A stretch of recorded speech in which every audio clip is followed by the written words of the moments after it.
नमस्कार दोस्तों, हमने अपने लास्ट लेक्चर में देखा था कि 1773 का एक्ट कैसे पास हुआ और उसमें क्या प्रोविज़न थी। अब उससे आगे हम पढ़ेंगे 1784 1784 का एक्ट। इसे बोलते हैं पिट्स इंडिया एक्ट ऑफ 1784। पिट्स ये प्राइम मिनिस्टर का नाम था उस टाइम पे जब ये पास हुआ था, उसके नाम पे रखा गया था पिट्स इंडिया एक्ट 1784। तो ये जो 1773 का एक्ट पास हुआ था, 1773 में रेगुलेटिंग एक्ट बोला जाता था जिसे। तो ब्रिटिश गवर्नमेंट ने इसमें जो डिफेक्ट हुए थे, गलतियां हुई थी, उसको सुधारने के लिए एक्ट पास किया 1781 में, 1781 में। तो उस एक्ट को एक्ट ऑफ सेटलमेंट भी बोला जाता था। और इस एक्ट ऑफ सेटलमेंट के बाद एक एक्ट पास किया जिसे बोला गया पिट्स इंडिया एक्ट 1784। तो इसके फीचर्स क्या हैं ये देखते हैं। इसके फीचर्स थे, इसने क्या है कि जो कंपनी के कॉमर्शियल फंक्शन थे और पॉलिटिकल फंक्शन, कॉमर्शियल मतलब ट्रेड करने से रिलेटेड, व्यापार करने से रिलेटेड फंक्शन थे, और पॉलिटिकल फंक्शन मतलब गवर्नमेंट रिलेटेड फंक्शन, जो गवर्नमेंट जो रूल यहाँ पे एस्टेब्लिश किया था कंपनी ने, तो इन दोनों फंक्शन को अलग कर दिया, डिस्टिंग्विश कर दिया, मतलब डिफरेंट कर दिया, दोनों को अलग अलग कर दिया। कैसे कर दिया उसने? दोनों के लिए एक पहले क्या, कंपनी का कोर्ट ऑफ डायरेक्टर होता था। कोर्ट ऑफ डायरेक्टर कंपनी को जो मैनेज करता था, तो कोर्ट ऑफ डायरेक्टर को काम दे दिया कि कॉमर्शियल फंक्शन को ही मैनेज करेगा। कॉमर्शियल अफेयर्स हैं जो मतलब ट्रेड से रिलेटेड, व्यापार से रिलेटेड जितने भी फंक्शन कंपनी के, उनको ही मैनेज करेगा। लेकिन एक दूसरी बॉडी क्रिएट कर दी, एक दूसरी बॉडी बना दी जिसका नाम था board of control. Board of control क्या मैनेज करेगा? पॉलिटिकल अफेयर्स, जो कंपनी के जितने भी राजनीतिक गवर्नमेंट से रिलेटेड अफेयर हैं, वो ये बोर्ड ऑफ कंट्रोल ये मैनेज करेगा। और इस तरह से इस सिस्टम को बोला गया डबल गवर्नमेंट।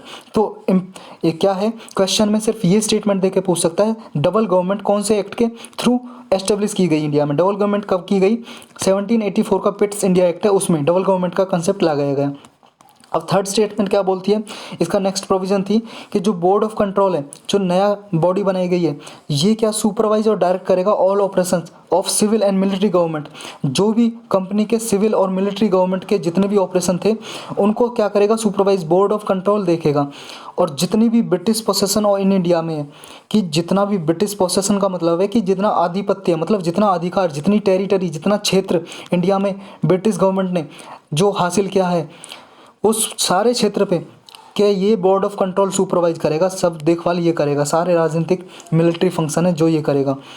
तो इस प्रकार से ये दो रीजन के लिए सिग्निफिकेंट था 1784 एक्ट। पहला तो आपको होगा, इस कंपनी की जो टेरिटरी थी, जितना भी कंपनी ने यहाँ पे क्षेत्र हासिल किया था, ये इंडियन से छीना था इंडिया में, जो जितना भी इंडिया का जो था आपका क्षेत्र ब्रिटिश गवर्नमेंट का, तो सारी टेरिटरीज को सबसे पहले फॉर द फर्स्ट टाइम, पहली बार उसे ब्रिटिश पोसेशन इन इंडिया बोला गया। मतलब ब्रिटिश पोसेशन इन इंडिया का क्या मतलब है कि ब्रिटिश का सरकार का जो आधिपत्य अधिकार है इंडिया के क्षेत्र पे, ये ब्रिटिश की टेरिटरी है, ब्रिटिश गवर्नमेंट की टेरिटरी है। तो पहले बार सबसे पहले 1784 के एक्ट के थ्रू बोला गया ये। और सेकंड किस लिए फेमस है ये वाला एक्ट? इसलिए क्योंकि ब्रिटिश गवर्नमेंट ने सुप्रीम कंट्रोल ले लिया कंपनीज अफेयर्स का और इसके एडमिनिस्ट्रेशन का, मतलब जो भी कंपनी का अफेयर था, एडमिनिस्ट्रेशन था, ब्रिटिश गवर्नमेंट का सुप्रीम कंट्रोल हो गया इस पर। तो इसलिए दो रीज़न के लिए था। और तीसरा तो क्या, जो डबल गवर्नमेंट, ये भी आपको याद रखना है। तो ये इन चीज़ों के लिए इंपॉर्टेंट था। तो आज के लेक्चर में सिर्फ इतना ही। अगले नेक्स्ट लेक्चर में हम पढ़ेंगे 1813 का एक्ट, जिसे बोलते हैं गवर्नमेंट ऑफ इंडिया, यानी कि चार्टर एक्ट, इसे बोलते हैं चार्टर एक्ट 1813। तो अगले लेक्चर में पढ़ेंगे ये। तब तक के लिए इंतज़ार।